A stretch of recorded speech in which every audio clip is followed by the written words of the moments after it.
Namaskar. Today we will discuss desert landform या arid topography.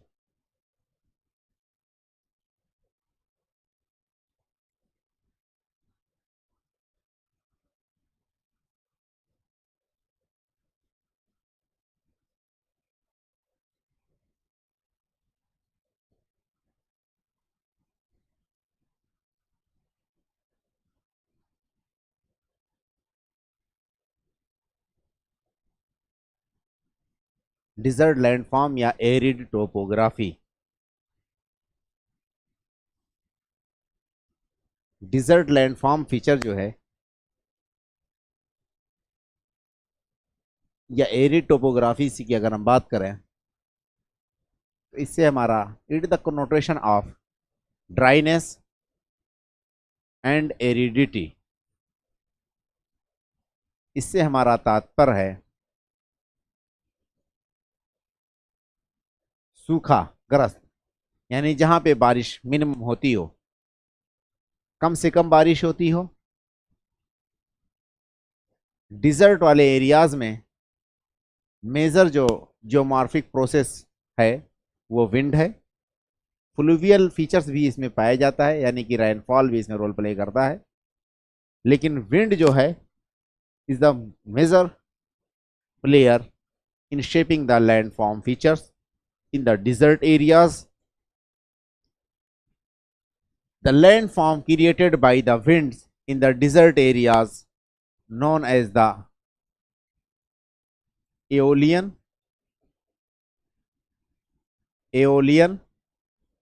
landform. Aeolian landform, aeolian landform का मतलब वातज स्थल रूप। In desert areas most important agent is the wind. Fluvial landform features also is found in the desert, but major role played by the wind as an agent in shaping the landform features in the desert areas. First of all, we will discuss about the deserts. What is the desert? Later we will discuss measure the landform features found in the desert by the erosional as well as the depositional activities of the wind. हम पहले desserts के बारे में बातें करेंगे, उसके बाद aeolian landform में जो डिपोजिशनल और इरोजनल लैंडफॉर्म फीचर्स पाए जाते हैं उसके बारे में बातें करते हैं। तो first of all we have to discuss about the desert. What is the desert? Where rainfall is less than 25 centimeters known as the desert. Rainfall is less that cannot support, is too much less that cannot support the natural growth of the vegetations in a certain area that is known as the desert. Suppose that हमने एक graph बनाया, एक chart तैयार किया, इस chart पे हमने यहाँ पे मान लीजिए कि 0 है, ये हमने 25 सेंटीमीटर रख दिया रेनफॉल का, ये क्या है सेंटीमीटर में। This zone is known as the desert, ये एरिया क्या कहलाएगा? डिजर्ट कहलाएगा। If rainfall more than 20 centimetre but less than 50 centimetre known as the grassland, known as the grassland. These grassland further can be divided as the savanna and steppe grassland. steppe grassland. जब rainfall कहीं पे 25 से लेकर के 50 centimetre के बीच में होगी तो वहां पे ग्रासलैंड पाया जाएगा, यानी कि बारिश थोड़ी सी ज्यादा हो जाए तो ये ग्रासलैंड, यहाँ पे जो वेजिटेशन होगी वो अकेसिया, आपका जो है कटीलेदार जो पेड़ होते हैं, सकुलेंट्स कैरेक्टर्स होता है, विस्कस सॉरी जो लेदरी उनका जो है क्या कहते हैं लीव्स होता है, जो कि इवापोट्रांसपिरेशन आसानी से नहीं कर सकते, थोड़ा कटीले नोकदार यानी कि कोनिकल शेप के जो है उनके लीव्स या कांटेदार पौधे होते हैं, जैसे नागफनी वगैरह जो होती है, अकेसिया ट्रीज के जितने भी हैं ये सारे के सारे इसमें डिजर्ट्स में पाए जाते हैं। ये ग्रासलैंड्स के बाद हमारा हो सकता है 75 centimetre rainfall, 100 centimetre rainfall, 150 centimetre rainfall, 200 centimetre rainfall, to 50 centimetre rainfall. 2 से 200 को इसको हम इक्वेटोरियल रीजन कहते हैं। इक्वेटोरियल रेन फॉरेस्ट यहाँ पे पाया जाता है जब बारिश 2 से ज़्यादा होती है। ये वाला हमारा मानसून मानसून है,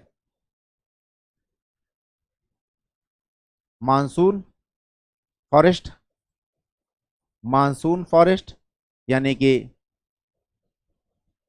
मॉइस्ट डिसीडुअस। ये वाला हमारा जो है 100 से लेकर के 50 तक, ये पूरा का पूरा हमारा जो है एक तरह से कहीं पे 75 कहीं पे 50, इसको हम जो है ड्राई डिसीडुअस कह सकते हैं।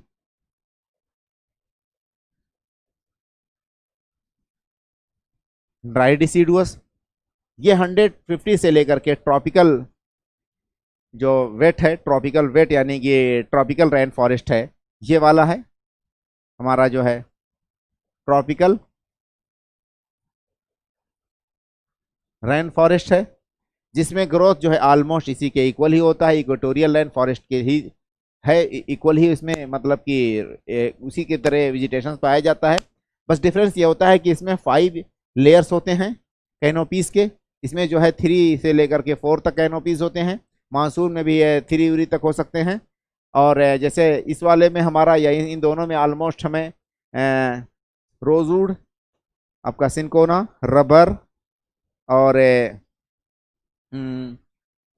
इबोनी इबोनी महोगनी, इस तरह के ट्रीज ये ट्रॉपिकल रेन फॉरेस्ट में या इक्वेटोरियल रेन फॉरेस्ट में पाया जाता है। लग्जरियंट ग्रोथ होता है इन सब का। और इसमें जो है इपीफाइट्स और इस तरह के कुछ क्लाइंबर्स भी वगैरह पाए जाते हैं इसमें। जो माइस डिसीडुअस है, जो मानसून है, इसमें जामुन,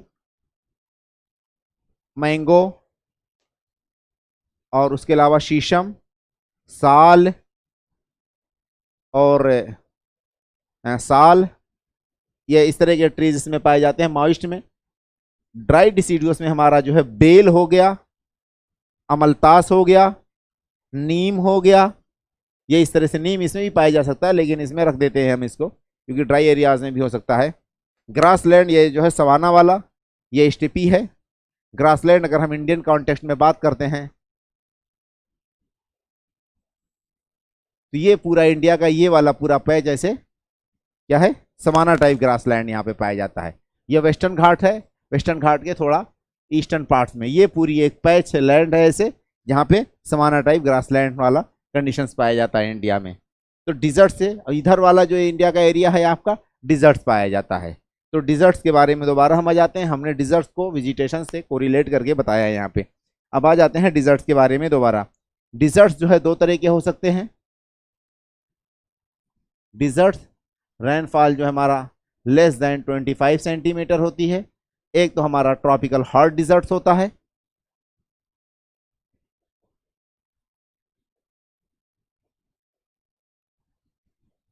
हॉट डिजर्ट। दूसरा हमारा जो है टेम्परेट कोल्ड डिजर्ट है, कोल्ड डिजर्ट है, जिसके एग्जाम्पल तुर्कमेनिस्तान और गोबी डिजर्ट है। ये ट्रॉपिकल डिजर्ट की एग्जांपल अभी हम देते हैं। ये ज़्यादातर हमारा 15 से लेकर के 30 degree latitudes north and south में पाया जाएगा। ये हमारा 30 से लेकर के 45 डिग्री नॉर्थ या साउथ लैटिट्यूड्स में पाया जाएगा। उसके अलावा ये ज़्यादातर जो है इसका लोकेशन ट्रेड विंड ऑफ शोर जहां ब्लो करती है वहां पे ये डिजर्ट्स होगा। नेक्स्ट पॉइंट क्या है, coast is vast by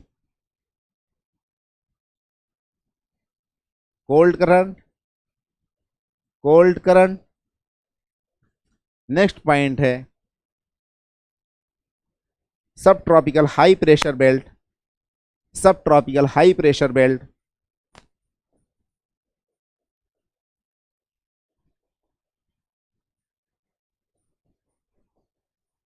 high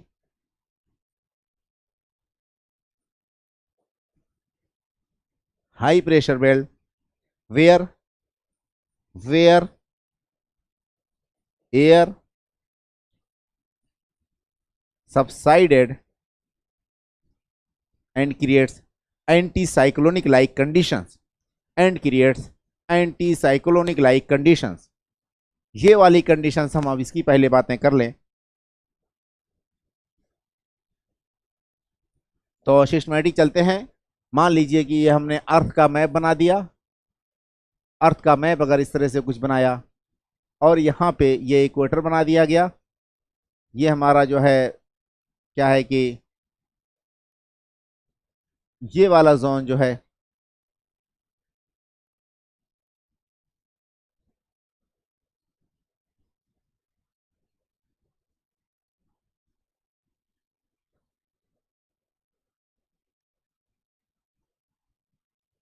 equator बना दिया गया और इक्वेटर के पास मान के चलिए ये हमारा ये 15 ये 30 35 भी हो सकता है, 10 तक भी हो सकता है। ये कोई ऐसा हार्ड टफ रूल नहीं है।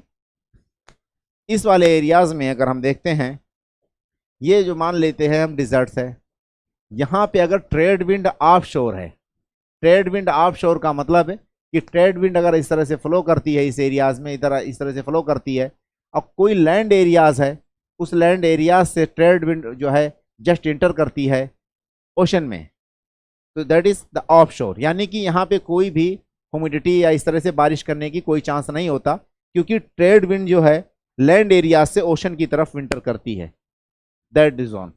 उसके अलावा coast is washed by the cold current. Cold current के द्वारा जो है कोस्ट को, कोस्टल एरियाज को वाश किया जाता हो, यानी कि उसके बगल में कोई भी इस तरह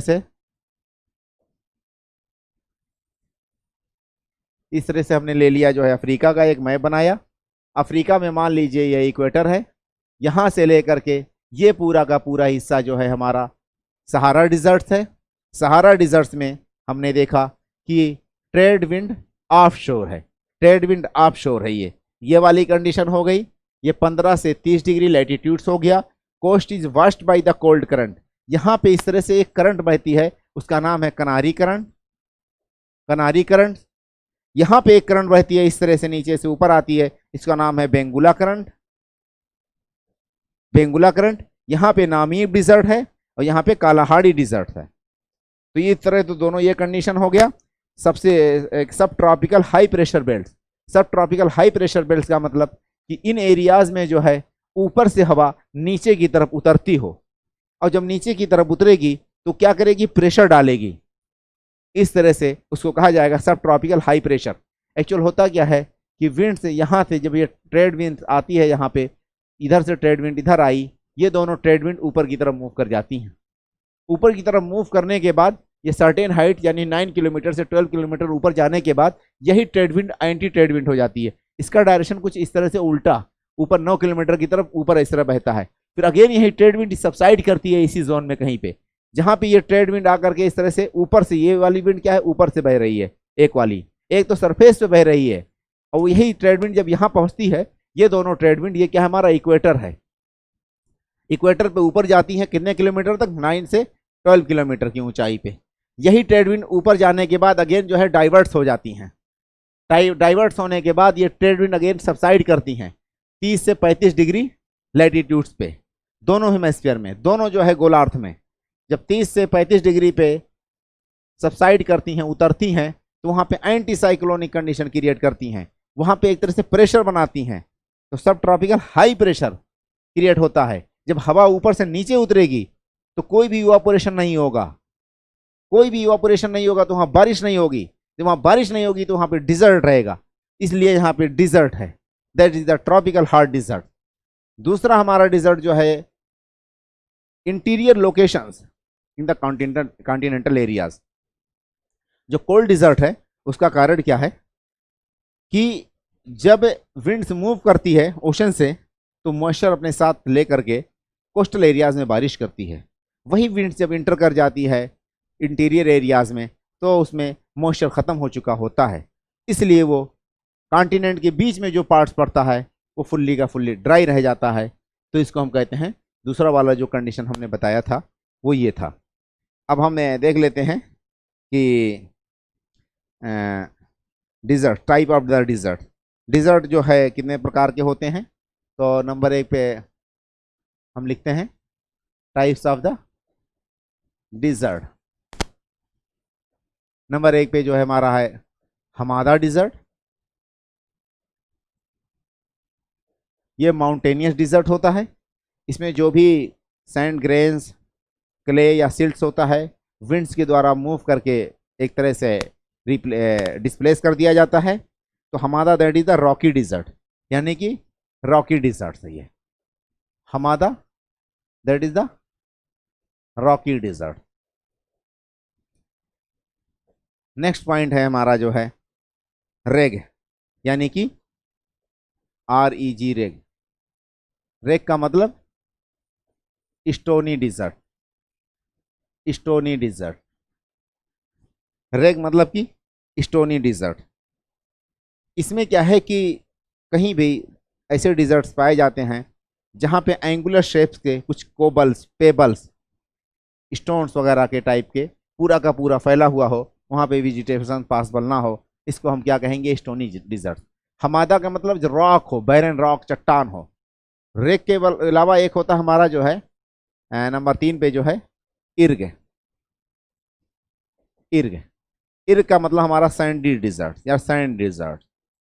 सैंडी डिजर्ट को हम इर्ग डिजर्ट कहते हैं। सैंडी डिजर्ट का मतलब हमारा इर्ग डिजर्ट। राजस्थान का जो थर्ड डिजर्ट है वो हमारा जो है इर्ग डिजर्ट है। ये हमादा जो है आपका, हमादा, हमादा अल करके कोई जगह है लीबिया वगैरह में, वहाँ पे ही है। हमादा एल होमरा इन लीबिया, वहाँ पे बहुत ज़्यादा प्रसिद्ध है।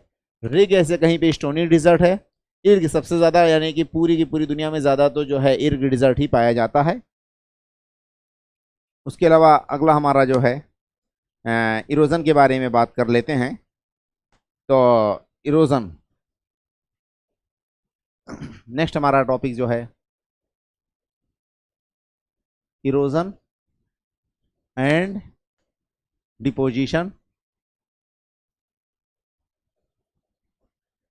यहाँ पे कौन कौन से फीचर्स पाए जाते हैं, यहाँ पे दोनों फीचर्स पाए जाएंगे, erosional and depositional, both type of features is found in the deserts areas. Number 1 पे हम जो है कह सकते हैं कि weathering is the most permanent and predominant feature factors in shaping the earth surface, in shaping the landforms in the desert areas। तो number 1 पे हमने वेदरिंग लिखा। नंबर 2 पे यहाँ पे हम लिख सकते हैं विंड मूवमेंट्स। नंबर 3 पे हम लिख सकते हैं विंड्स के अलावा यहाँ पे जो है वाटर फ्लो भी है। वाटर फ्लो भी यहाँ पे है। वेदरिंग का मतलब कि थाविंग एंड कूलिंग। थाविंग का मतलब एक्सपेंशन, कूलिंग का मतलब कॉन्ट्रैक्शन। एक्सपेंशन का मतलब क्या होता है, in daytime, in nights. मान लीजिए कि कोई राख है, कोई चट्टान है ऐसे, ये डे टाइम में थाविंग यानी गर्म हो जाती है तो ये फैलेगी। ये कुछ इस तरह से यहाँ आ जाएगी, ये कुछ इस तरह से यहाँ आ जाएगी। यही चट्टान जो दूसरी चट्टान होगी, ये वाली, ये भी फैलेगी, तो वो भी इस तरह से कोई एक अलग आकार लेगी। कूलिंग का मतलब कॉन्ट्रैक्शन, ये नाइट टाइम में कॉन्ट्रैक्ट होकर के यहाँ आएगी, कॉन्ट्रैक्ट हो जाएगी। तो इतना यहाँ पे एक तरह से गैप क्रिएट हो जाएगा। These are the crevices, these are the gap, these are the joints, these are the cracks. ठीक, इसी क्रैक्स में बाद में अगर मान के चलिए ओस हो गया, या आपका जो है ड्यू या फ्रॉस्ट कुछ यहाँ पे डिपॉजिट हो जाता है, तो जब कोई फ्रॉस्ट डिपॉजिट होगा तो कोल्ड यानी कि कोई आइस क्रिस्टल अगर यहाँ पे डिपॉजिट हुआ तो 10% ज़्यादा एरिया घेरता है। जब 10% ज़्यादा एरिया घेरेगा तो इसका मतलब कि और फर्दर ज़्यादा इस तरह से गैप होता चला जाएगा। विंड मूवमेंट्स, विंड्स के द्वारा जो इसमें इरोजन होता है उसके बारे में हम बात करते हैं, और वाटर्स के बारे में भी बातें करते हैं यहाँ पे। तो पहले नंबर पे हम विंड्स इरोजन के बारे में सिस्टमेटिक बातें करेंगे। तो विंड इरोजन नंबर 1 पे, तो इसके अंतर्गत जो है aeolian landform and fluvial landform. Both type of the land form feature is found in the dessert areas. ठीक है, इन द डिजर्ट टोपोग्राफी क्या हो सकता है हमारा, desert topography, aeolian landform and fluvial landform, fluvial landform. हम पहले aeolian के बारे में बात करेंगे। इसमें मेजर एजेंट क्या है, एओलियन में क्या है हमारा, विंड है। विंड ही मतलब इसका मेन करता धरता है, एजेंट है, जो एओलियन लैंडफॉर्म फीचर्स को बनाता है। अब ये विंड इरोजन जो है, विंड जो है या विंड इरोजन, इसमें जो प्रोसेसेस हैं, the processes involve in the wind erosion are the attrition, abrasion and number 1 पे deflation. Processes of the wind erosion, processes of the wind erosion. Wind erosion के क्या क्या प्रोसेसेस हैं, तो नंबर 1 पे हमारा जो है डिफ्लेशन है, नंबर 1 पे हमारा डिफ्लेशन है। डिफ्लेशन का मतलब क्या होता है, winds blow over the surface and remove the loosen soil या loosen rocky substances to another places and create a depression known as the deflation. जब विंड्स ब्लो करती है कहीं भी डिजर्ट वाले एरियाज में, तो वहाँ से सॉयल को या वहाँ के रॉक को रिमूव करके लेके चली जाती है और वहाँ पे डिप्रेशन क्रिएट कर देती है, तो उसको डिफ्लेशन कहते हैं। जब जैसे मान लीजिए कि एक ये विंड्स है, यहाँ सरफेस पे इस तरह से मूव की, अगली टाइम आएगा यही विंड कुछ इस तरह से यहाँ पे एक फीचर्स क्रिएट करेगी।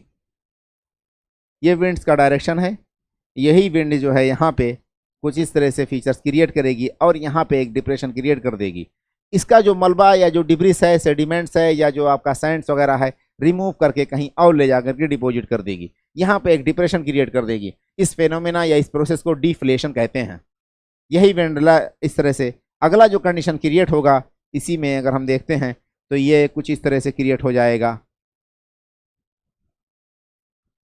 फुल्ली एक हॉलो लाइक कंडीशन क्रिएट कर देगी। यही विंड इस तरह से पूरा का पूरा एक डिप्रेशन क्रिएट कर देगी, इसी को डिफ्लेशन कहते हैं। अगला हमारा डिफ्लेशन के बाद जो है एब्रेजन है, blasting of the rock surface by the wind. Next हमारा जो है एब्रेजन है। एब्रेजन, एब्रेजन का मतलब होता है हमारा sand blasting of rock surface, sand blasting of the rock surface by the winds. जब विंड किसी भी चट्टान से टकराती है तो उसको ब्रेक कर देती है, उसको टुकड़ों में तोड़ देती है, स्क्रैच लगा देती है, पॉलिश करती है और नवे कर देती है। क्या करती है, स्क्रैचिंग, स्क्रैचिंग या पॉलिशिंग द सरफेस या पॉलिशिंग द रॉक या polishing the rock, smoothening the surface और अवेदा डिब्रिस या सेडिमेंट। जब किसी चट्टान से टकराती है तो उसको टकराने के बाद blasting of the rocks known as the abrasion, यानी कि वहां पे स्क्रैच कर देती है। मान लीजिए ये एक चट्टान है, इस पे विंड्स आकर के टकराई तो यहाँ पे क्रैक डेवलप करेगी इसकी फोर्स के साथ, और ये मलबा कुछ इस तरह से कट करके एक टाइम चला जाएगा। इसको या तो पॉलिश कर करके पूरा स्मूथ बना देगी, इस तरह से फीचर क्रिएट करेगी, या तो इसकी रॉक्स को कुछ इस तरह से क्रिएट करेगी, उड़ा करके लेके चली जाएगी। इसी को हम एब्रेजन कहते हैं। नेक्स्ट पॉइंट हमारा जो है एट्रीशन है। एट्रीशन, जब विंड ब्लो करती है तो बाउल्डर्स, कोबल, पेबल्स या छोटे छोटे टुकड़ों को फर्दर तोड़ती रहती है, और वो जहां से चलते हैं उस सरफेस को भी फर्दर स्मूथ करते हैं, उसको भी एक तरह से स्क्रैच करते रहते हैं, तो उसको क्या कहते हैं, एट्रीशन कहते हैं। जब यही कोबल, पेबल्स या ग्रेन्यूल्स विंड्स फ्लो करने के कारण आपस में टुकड़ों में टूटते रहें, आपस में टकराते रहें, और ज़मीन जिस पे मूव करें उसको भी फर्दर कुरेदते रहें, उसको भी एक तरह से गहरा या एक तरह से समतल करते रहें, तो उसको एट्रीशन कहा जाएगा। ये प्रोसेस जो है आपका विंड इरोजन में है मेनली। अब हम बातें करते हैं एओलियन लैंडफॉर्म में नंबर एक पे इरोजनल लैंडफॉर्म। एओलियन लैंडफॉर्म में नंबर एक पे हमारा जो है erosional landform. Erosional landform in aeolian aeolian landform features. Erosional landform in aeolian landform. Landform यानी कि विंड इरोजन, विंड इरोजन, ठीक है। विंड इरोजन के द्वारा एओलियन लैंडफॉर्म फीचर्स में क्या क्या मतलब कि रूप बनते हैं, तो उसमें नंबर एक पे हम बातें करेंगे गारा। नंबर एक पे गारा यानी कि मशरूम शेप्ड, जिसको हम कहते हैं छत्रक। नंबर एक पे हमारा है, नंबर एक पे हमारा जो है गारा। गारा का मतलब कि मशरूम शेप, कोई चीज मशरूम शेप हो, इस तरह की फीचर बनाती हो, विंड इरोजन के द्वारा बनता हो, तो उसी को गारा या मशरूम शेप यानी कि एक फीचर्स बोला जाएगा। इसको जो है छत्रक भी बोलते हैं हिंदी में। इसमें होता क्या है कि upstanding rock, there is an upstanding rock. मान लीजिए कि एक रॉक है, ये एक रॉक है, टुकड़ा है। There is an upstanding rocks, the middle parts of this rock is soft, winds create maximum erosional activities in the middle parts of this rock from all the sides, from all the sides, from all the sides. Winds create erosional activities from all the sides.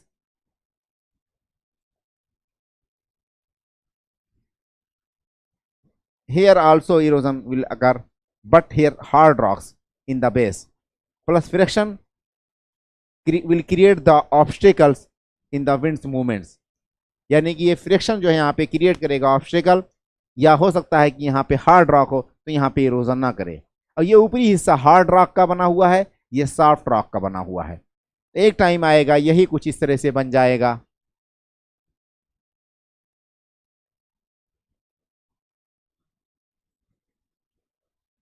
That is the mushroom. Mushroom यानी कि कुकुरमुत्ता जिस तरह से होता है उसी तरह से ये बन गया, इसको हम गारा कह सकते हैं। इसका दूसरा नाम क्या है, गारा है। तो इसमें वाली कंडीशन में हमारा क्या है, maximum erosion occurred in the middle part of this rocks due to the softness and less erosional activities conducted over the top and base। Base पे और टॉप पे बहुत कम उस पे जो है इरोजनल एक्टिविटीज होगा, तो उसी को हम गारा या मशरूम कहेंगे। तो गारा यानी कि मशरूम ये किसका है, एओलियन लैंडफॉर्म फीचर्स है, जो कभी कभी एग्जाम में पूछ लेता है। नेक्स्ट हमारा जो है यरडांग है। यरडांग का मतलब कि perpendicular appearance, vertical standing alternate hard and soft rocks. Next point हमारा जो है यरडांग है।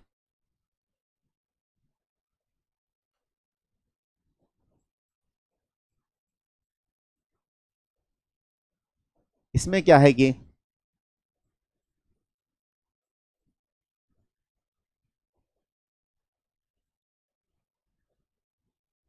perpendicular appearance of alternate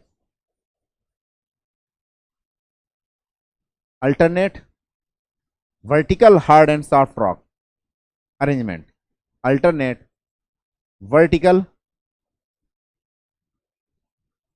vertical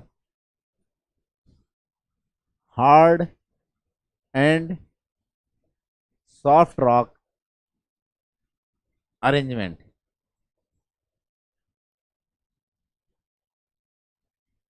यरडांग का मतलब क्या होता है, जब कोई हार्ड रॉक और सॉफ्ट रॉक वर्टिकली उसका अरेंजमेंट हो तो उसी को हम यरडांग कहेंगे। हम उसकी फीचर्स कुछ इस तरह डिजाइन कर देते हैं।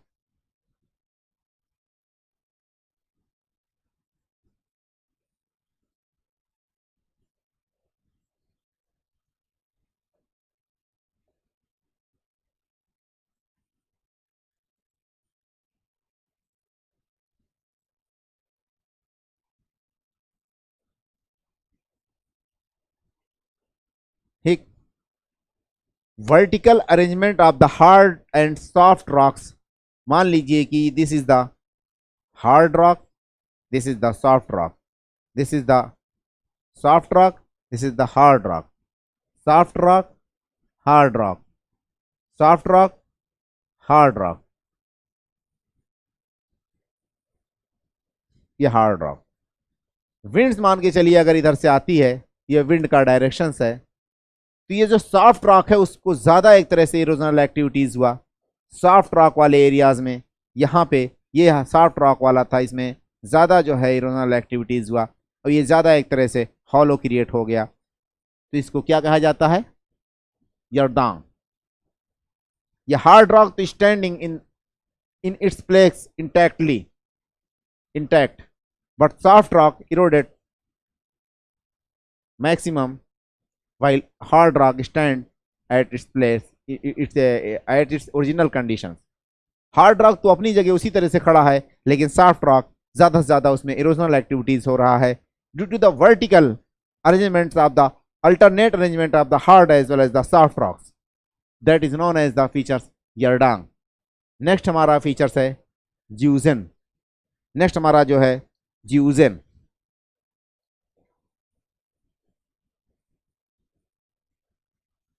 ये पीसीएस ऊसीएस के मेंस वगैरह में आजकल भी इस तरह के कुछ फीचर्स या कंडीशंस पूछे जाने लगे हैं, जिसके बारे में हमें जानना ज़रूरी है। नेक्स्ट हमारा फीचर्स है zeugen. Horizontal arrangements of the hard and soft rocks, horizontal arrangement of the hard and soft rock that create, तो these are the horizontal arrangement of the soft and hard rock. Zeugen में क्या होता है?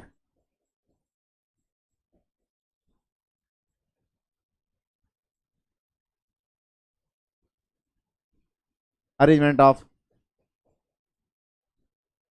hard and soft rock, that is known as the Jusen. Disintegrations of the hard rock at the joint, मान लीजिए कि हम इसका अगर फीचर इस तरह से कुछ क्रिएट करते हैं, ये मान लेते हैं this is the hard rock, this is the soft rock, this is the again hard rock. एक हमने ब्लॉक ले लिया रॉक का, इस वाली कंडीशन में हमने क्या देखा कि ये जो है हमारा हार्ड रॉक है और ये हमारा सॉफ्ट रॉक है।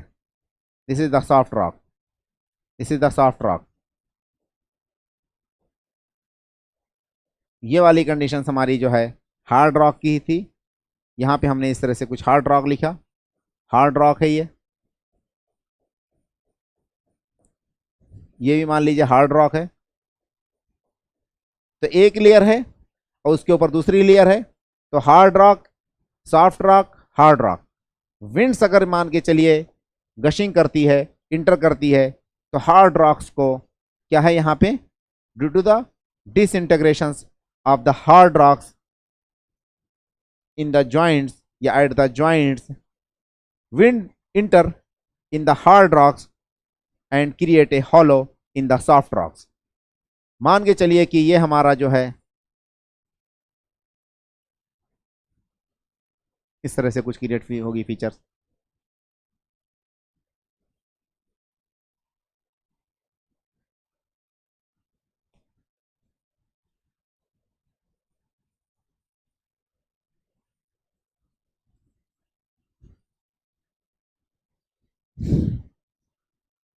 हाँ, तो ये वाली कंडीशन जो है, ये विंड जो है यहाँ पे क्यों इंटर कर रही है, क्योंकि ये एक ज्वाइंट है, यहाँ पे एक मतलब क्रेक है हल्का सा हार्ड रॉक्स में, और जब हार्ड रॉक्स में एक क्रेक है तो हार्ड रॉक्स की कटिंग कम होगी। ये वाला जोन मान के चलिए हमारा क्या था कि एक मिनट, ये हमारा जो है सॉफ्ट रॉक था, ये हमारा जोन सॉफ्ट रॉक वाला है, ये हमारा सॉफ्ट रॉक वाला लेयर था, ये सॉफ्ट रॉक है। इधर इतना मान के चलिए ये हमारा सॉफ्ट रॉक था, ये सॉफ्ट रॉक था। ये वाला लेयर हमारा मान के चलिए हार्ड रॉक है, यहाँ से लेकर के ये ऊपर वाला लेयर हमारा हार्ड रॉक था, नीचे भी हमारा अगेन ये हार्ड रॉक था। तो इस तरह से यहाँ पे जो फीचर्स क्रिएट होगी, तो विंड्स अगर मतलब इसमें इंटर की थी एक जॉइंट में, ऐसे छोटे छोटे अगर मान लीजिए कि जॉइंट्स हैं, इन जॉइंट्स में अगर विंड्स इंटर करती है, यहाँ पे कोई जॉइंट्स है, ऐसे यहाँ पे कोई क्रेक है या जॉइंट्स है, क्यों हुआ ये joints? Due to the disintegrations of the hard rocks at the cracks at the joint, क्योंकि due to the cooling and thawing ठीक है, कूलिंग और थाविंग के कारण ये थोड़ा सा और ज़्यादा क्रैक हो जाए और विंड आकर के इस पर फर्दर स्ट्राइक करने लगे तो इसको विंड और चौड़ा करेगी, ब्रॉडन करेगी। बट ये विंड इसमें कटिंग एक लिमिट तक कर पाएगी, बहुत ज़्यादा इसमें कटिंग नहीं होगा। फाइनली यही विंड जब इसमें एंटर करेगी आपके सॉफ्ट रॉक वाले एरियाज़ में तो यहाँ पे बहुत ज़्यादा कटिंग करेगी। यही विंड जब इसमें एंटर करेगी सॉफ्ट रॉक वाले एरियाज़ में तो यहाँ पे बहुत ज़्यादा कटिंग करेगी। यही विंड जब इसमें एंटर करेगी सॉफ्ट वाले एरियाज़ में तो बहुत ज़्यादा कटिंग होगा। इसको फीचर्स को हम कहते हैं ज्यूजेन। तो ink pot like features created in the soft rock zone while a crack, a small gap या small neck या पॉइंट्स या जॉइंट्स ब्रोकन या मतलब कि हार्ड रॉक वाले एरियाज में बहुत ही छोटा गैप क्रिएट होता है, जबकि ink pot like conditions created ink pot like features created in the soft rock region. अगला हमारा जो है मेसास एंड बट्स। अगला हमारा फीचर्स है मेसास एंड बट्स। इसको हम मिटा देते हैं, तो यहाँ से लिख लेते हैं। फोर्थ नंबर हमारा जो है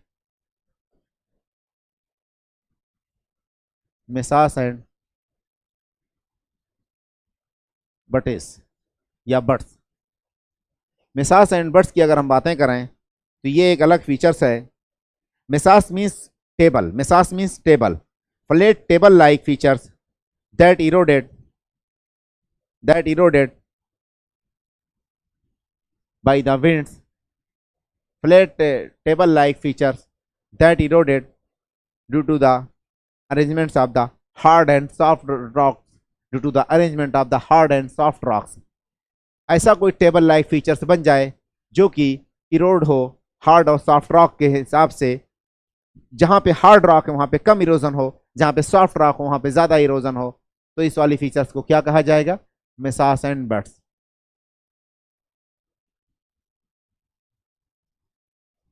कुछ इस तरह से फीचर्स बना देते हैं हम। अगर इसको हम मिटा दें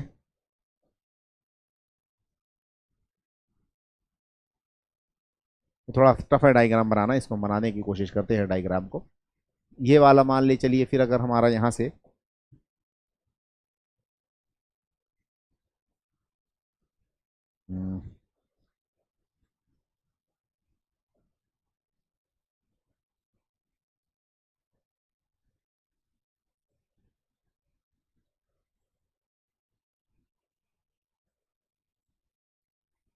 ये हमारा जो है एक फीचर बना,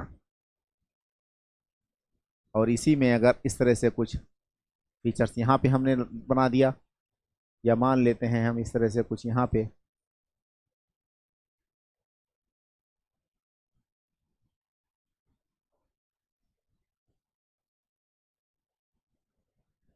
अरे अभी तो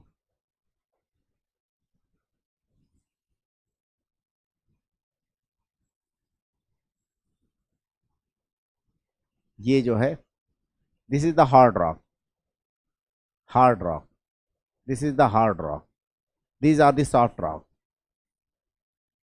सॉफ्ट रॉक, हार्ड रॉक। ये जो है पूरा का पूरा मान लेते हैं एक बेस है, ठीक। और ये जो है अगेन ये हार्ड रॉक है,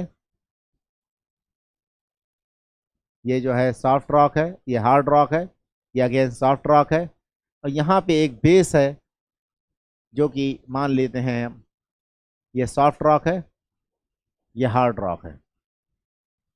the arrangement of the hard rock and soft rock in such a manner that the hard rock is eroded less than the softened rock and it's look like a table like features known as the mesas।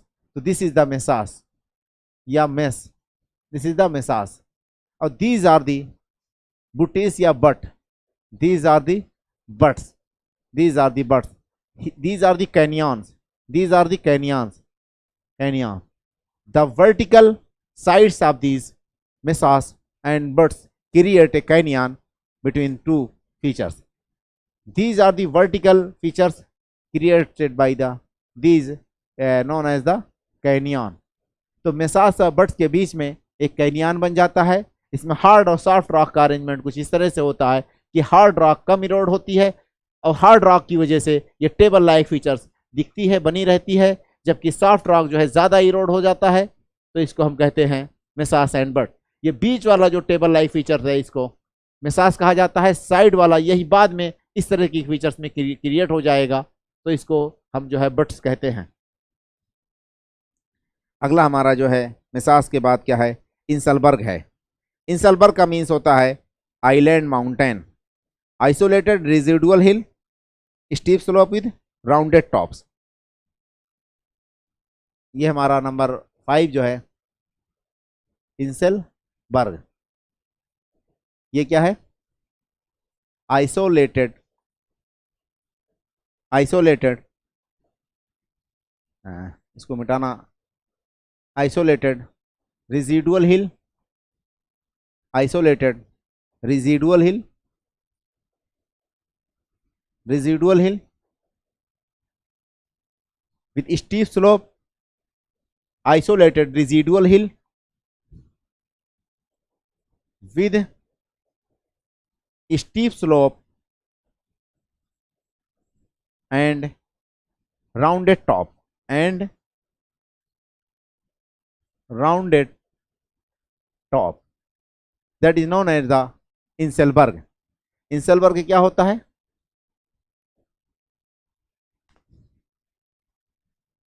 isolated residual hill found by the wind erosion with steep slope and rounded top। ऊपर वाला जो हिस्सा इसका कुछ इस तरह से होगा। मान लीजिए अगर एक फीचर हम क्रिएट करते हैं, बनाते हैं, तो इस तरह से कुछ फीचर्स बने। These are the steep slopes. Further इसको अगर हम स्टीप्स बनाएं तो और सही रहेगा।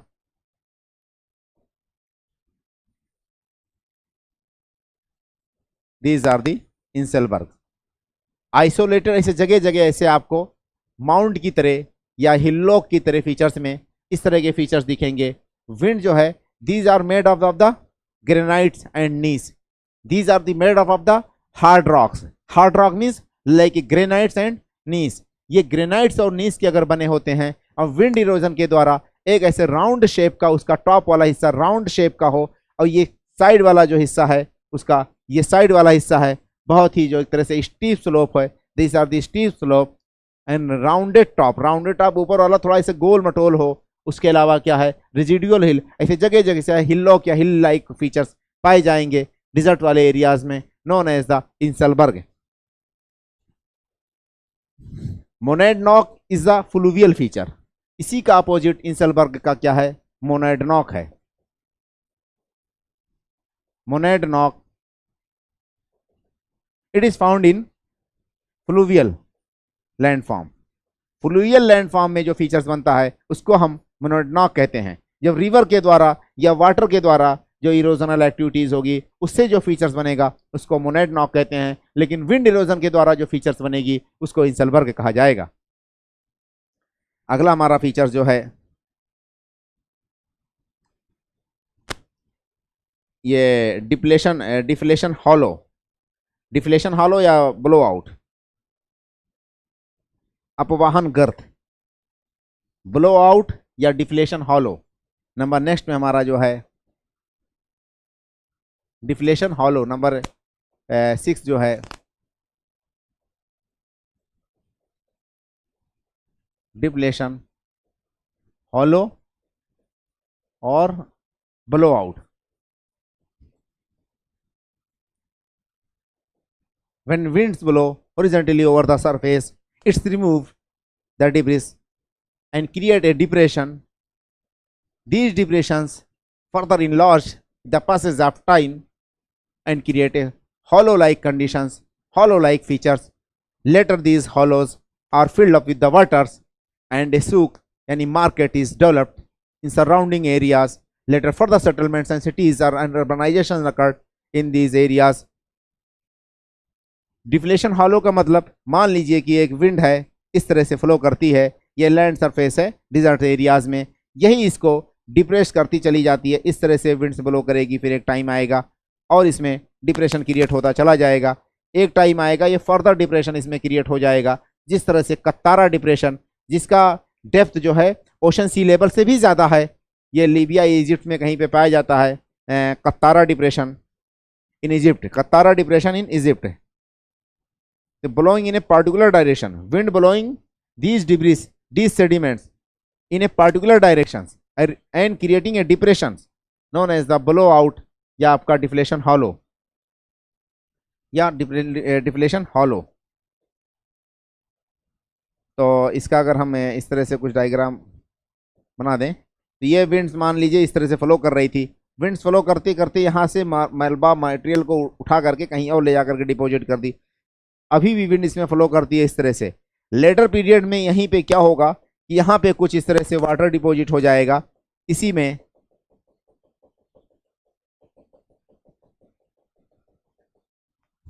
ये लेक बन जाएगा, जैसे सांभर लेक डिडवाना डेगाना राजस्थान में है, या कट्टारा डिप्रेशन इन इजिप्ट। उसके अलावा अगला हमारा जो है topics depositional landform by the wind direction. अगला हमारा फीचर्स है depositional landform by the wind direction.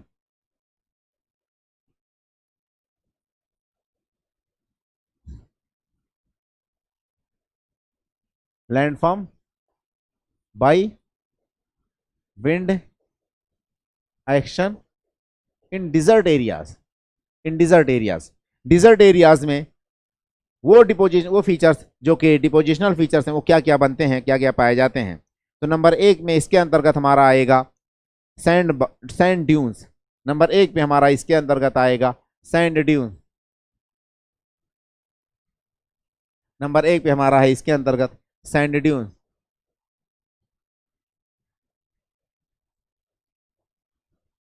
Sand dunes, sand dunes क्या है? These are the mobile mounts of the sands. These are the mobile mounts of the sands.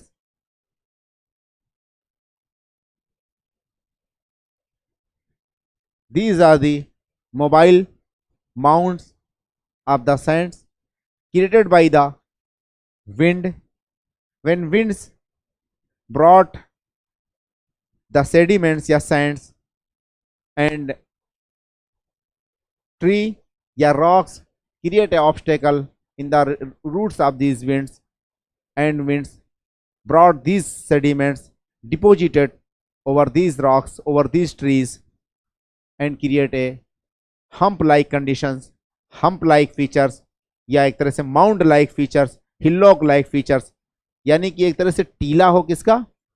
रेते का टीला। तो उसको क्या कहते हैं? रेत के टीले या बाल टिब्बे। सैंड ड्यून्स मतलब बाल टिब्बे। तो mobile mount of the sands, mobile mounts of the sand, mobile mounts of the sand. मान लेते हैं हम इसका फीचर कुछ इस तरह से बनाने की कोशिश करते हैं। ये मान लीजिए कि इस तरह से है, दूसरा कुछ हमारा यहाँ पे है, तीसरा यहाँ पे है, चौथा यहाँ पे है, पांचवा यहाँ पे है। ये जो है इसमें ये ऐसे फर्दर ये 2-2 3-3 का भी कभी आपस में मिल भी सकते हैं। तो these are the dunes, these are the sand dunes. Mobile mount of the sands, these are the hillock like the features. मान लीजिए कि विंड का डायरेक्शंस है, विंड यहाँ पे कोई इस तरह से रॉक या कोई भी विजिटेशंस या ट्री वगैरह आकर के इसके रूट्स में, इसके रास्ते में ऑब्स्टेकल क्रिएट किया। अब विंड अपने साथ जो भी सैंड है, जो सेडिमेंट्स है, जो सिल्ट है, क्ले है, ला करके एक साथ ऐसे डिपॉजिट कर दिया, और इस तरह से एक हिलॉक लाइक फीचर, जिस तरह से टीला होता है पुआल वाल का, इस तरह से बना करके डिपॉजिट कर दिया, तो इसको सैंड ड्यून्स कहते हैं। These sand dunes further divided into two, one is the barchan, another is the सीफ। इसको फर्दर डिवाइड किया जा सकता है। नंबर 1 पे barchan, another feature is सीफ, another feature is सीफ। what is the barchan?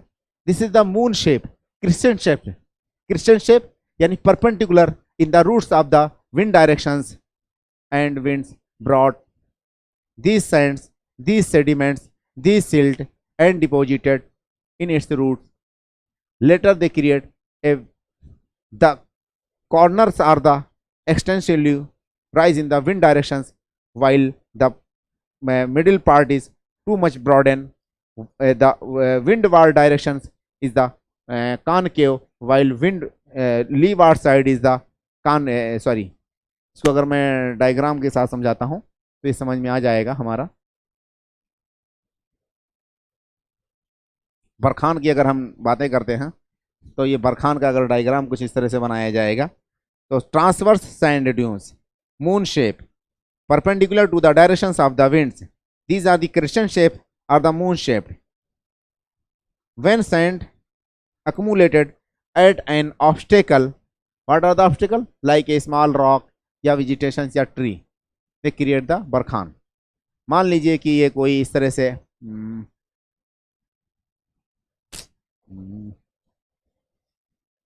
Barchan की अगर हम बातें करते हैं, बरखान को बनाते हैं यहाँ पे, barchan means crescent shape।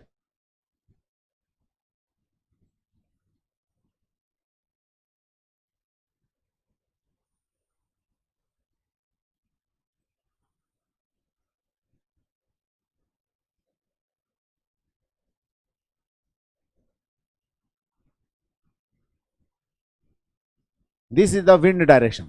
Wind इधर से आ रही है और विंड जो है ला करके यहाँ पे मलबा कुछ इस तरह से डिपॉजिट की। ये जो टेल वाला साइड है बरखान का,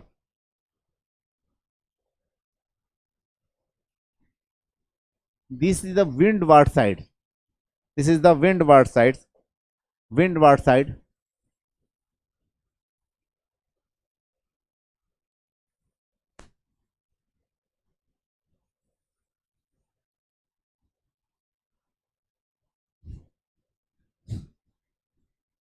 This is the windward side. Windward side means winds coming from these directions.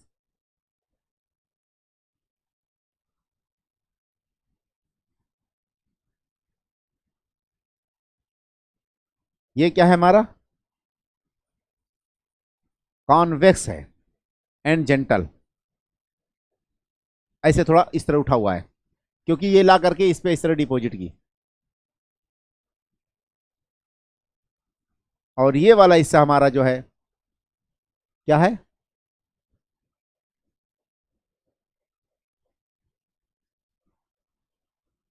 Concave है।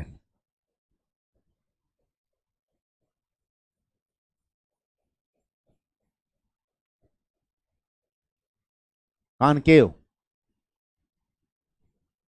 ये कॉनकेव। कॉनकेव का मतलब कि स्टीप स्लोप है इसका। यहां पे कोई ऐसे ऑब्स्टेकल था, ला करके इस तरह से, फिर यूं इस तरह से। दिस इज द बरखान या क्रेसेंट शेप। ये जो है इस तरह से, यहाँ पे इसको हम इस तरह से कुछ डिजाइन करें और ये ला करके इसे लंबाई में इसका फैला हुआ, विंड का डायरेक्शन ये है और इसकी ये परपेंडिकुलर यानी ये इस तरह से, तो ये विंड का डायरेक्शन ये था और ये इस तरह से शेप बना। This is the perpendicular and transverse in the wind directions. It's look like A crescent shape या moon shapes. The windward side is the convex and gentle slope, while the where this is the leeward side is the concave या steep slope. Both the margin is the extension toward the wind directions. अगला हमारा जो है सीफ है। Seif यानी कि in Arabic it is known as the talwar. In Arabic seif is known as the talwar, sword. Longitudinal, longitudinal,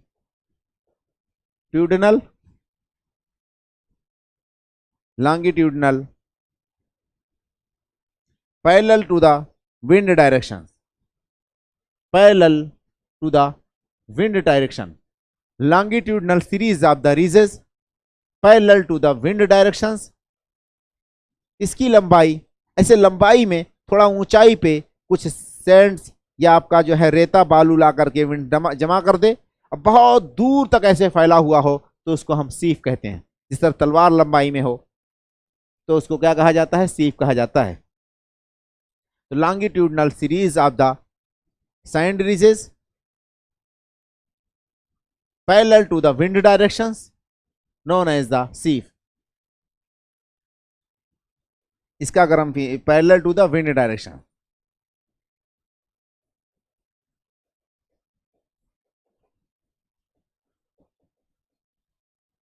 wind directions known as the seif. अब seif की अगर हम डायग्राम बनाते हैं तो उसका कुछ डायग्राम इस तरह से बनेगा। इसको हम मिटा देते हैं बरखान को। पहले मान लेते हैं कि ये विंड है, विंड का डायरेक्शन कुछ इस तरह से है और ये साइड में अपने ला करके इस तरह से कुछ डिपॉजिट कर रही है विंड। विंड का डायरेक्शन कुछ इस तरह से है, साइड में ला करके कुछ ऐसे एक थोड़ा सा ऊंचाई पे उठा हुआ हिस्सा ला करके कुछ डिपॉजिट कर दे। ये हिस्सा जो है हमारा, ये वाला ला करके विंड के द्वारा डिपॉजिट किया गया। These are the seifs, these are the seifs. तो longitudinal series of the sand ridges known as the seif, यानी कि बालू के द्वारा बनाए गए ऐसे लंबाई में फैले हुए विंड के डायरेक्शंस के पैरेलल फॉलो करते हुए बहुत सारे ऐसे सीरीज में ऐसे बनता चला जाए।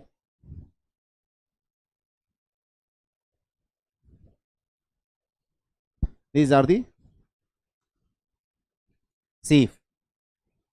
अब अगला हमारा फीचर्स आ जाएगा। डिपोजिशनल में एक फीचर हमारा लोएस है। Loess it's formed in the outskirts of the deserts, ये डिजर्ट्स के बाहर बनता है।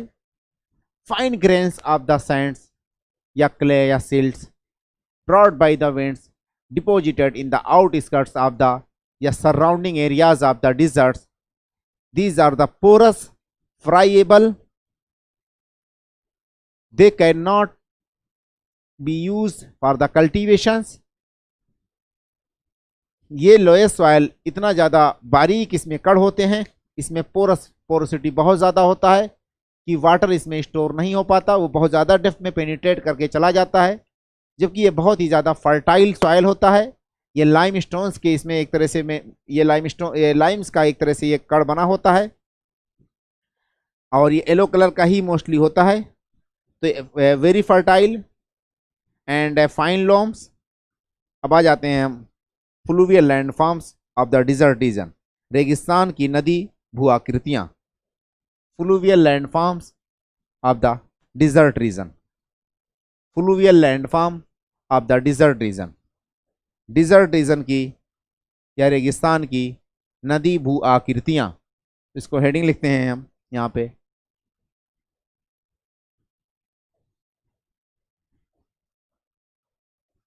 Fluvial landform of desert region, desert region की क्या कहते हैं, रेगिस्तान की नदी भू आकृतियां। अभी तक हमने जो बातें की एक तरह से विंड वाली ही कंडीशंस थी। अब हम बातें करेंगे इसमें भी जो मेजर फीचर्स बनते हैं, पेडिमेंट, बजादा एंड प्लाया।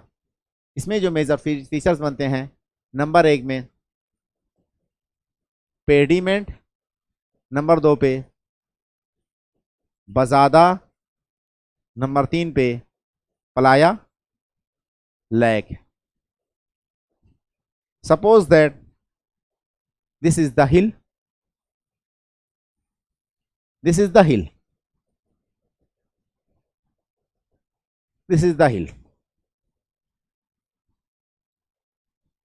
कोई भी पहाड़ी है रेगिस्तान में, मान लेते हैं हम, this is the hill, this is the hill.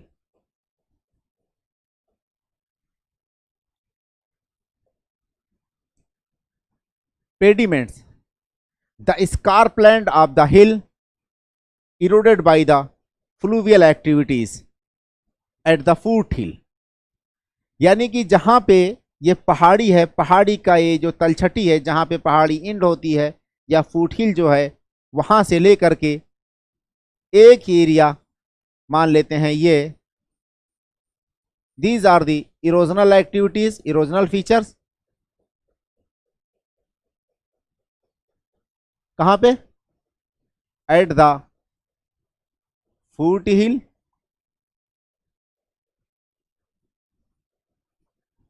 erosional features made by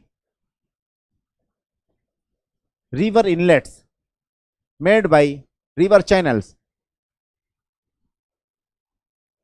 पहाड़ से जैसे ही हम नीचे उतरेंगे उसी के छोर पे, उसी के किनारे यानी फुट हिल पे रिवर के द्वारा वहां पे कुछ इरोजनल एक्टिविटी यानी कि एक तरह से अपर्दन कर दिया जाए, उस वाली फीचर्स को हम पेडिमेंट्स कहते हैं। तो this is the features of the pediments, this is the features of the pediment. ये पेडिमेंट्स वाली फीचर हमने बनाया। ये क्या है? इरोजनल है। इरोजनल का मतलब कि पहाड़ के नीचे वाली जो तलछटी हिस्सा है, रिवर जैसे वहां पे एंटर करती है उस हिस्से को इरोड कर करके बहा ले जाती है, उसी को हम कहां पे? डिजर्ट एरियाज में, नोन एज द पेडिमेंट्स। अगला फीचर हमारा क्या है?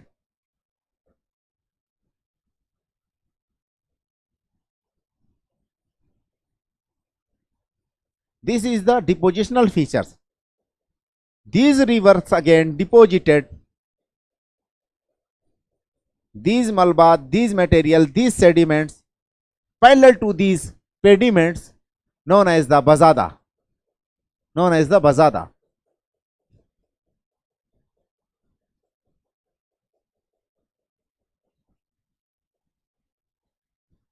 ये क्या हमने फीचर बनाया? बजादा, बजादा। ये फीचर क्या बनाया? बजादा। तो बजादा क्या हो गया हमारा?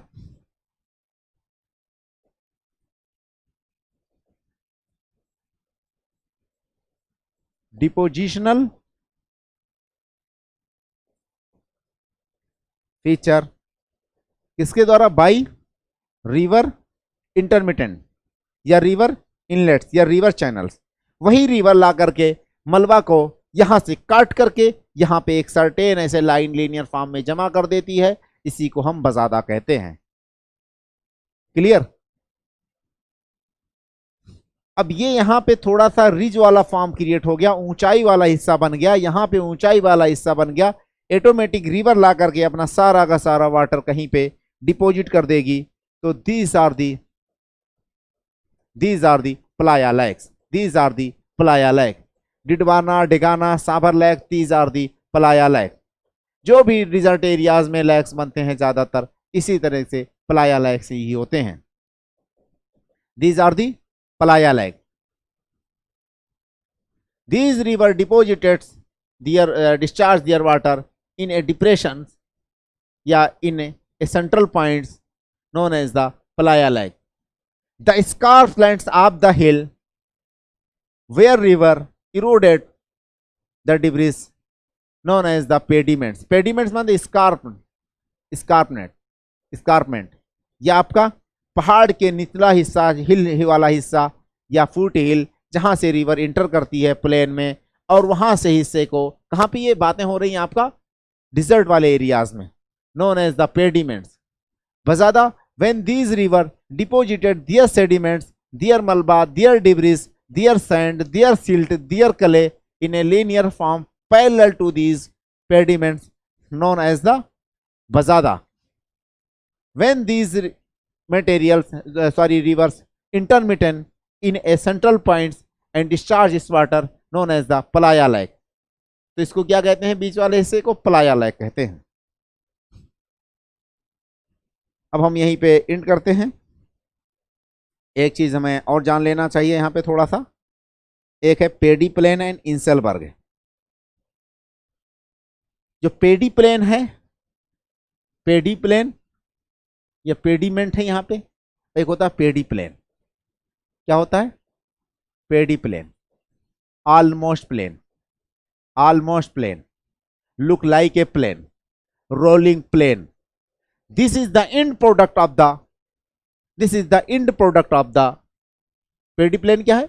This is the end product of the cycle of erosion, end product of the cycle of erosion. जो साइकिल ऑफ इरोजन है उसमें लास्ट में जो फीचर्स बनता है उसी को पेडिप्लेन कहते हैं। ये फ्लूवियल फीचर्स का ही एक हिस्सा है।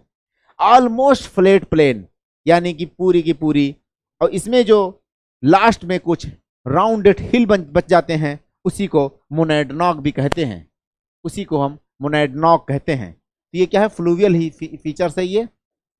जब रिवर्स इंटर करती है प्लेन एरियाज में तो लास्ट में ये पूरे रिवर उसको काटते छाटते पूरी वैली को जो है प्लेन एरियाज उसको प्लेन कर देती है, उसी को पेडिप्लेन कहते हैं। और वहाँ पे लास्ट में थोड़ा सा कुछ इस तरह से फीचर्स बन जाता है। मान लेते हैं अगर इसको हम इसको मिटा करके यहाँ पे दोबारा क्लियर करते हैं पिक्चर। मान लेते हैं कि ये कुछ इस तरह से है, रिवर्स अगर इस तरह से इंटर करती है पहाड़ी से तो यहाँ पे कुछ इस तरह से फीचर्स इस तरह से बनते हैं, तो इसी को मोनैडनॉक कहते हैं। और रिवर इसको काट करके छाट करके इसको फुल्ली प्लेन करने की कोशिश करती है, लेकिन फुल्ली प्लेन नहीं होता है, लिटिल बिट थोड़ा बहुत ऊपर नीचे तो रहेगा ही। तो इसी को ये माउंटेनियस एरियाज या प्लेटू एरियाज हो सकते हैं, उसको प्लेन में क्रिएट करने लगती है। तो ये लास्ट प्रोडक्ट है किसका? पेडिप्लेन, किसका? इरोजनल एक्टिविटीज का। तो साइकिल ऑफ इरोजन का एक तरह से लास्ट प्रोडक्ट है ये, यानी कि लास्ट में ये फीचर्स बनता है। और उसकी को जो ये हिल्लोक लाइक या जो है हुमोक लाइक फीचर्स बन गया, इसी को हम मोनैडनॉक कहते हैं। अब यहीं पे हम विराम लेते हैं। ऑल दी बेस्ट, बाय, नमस्कार।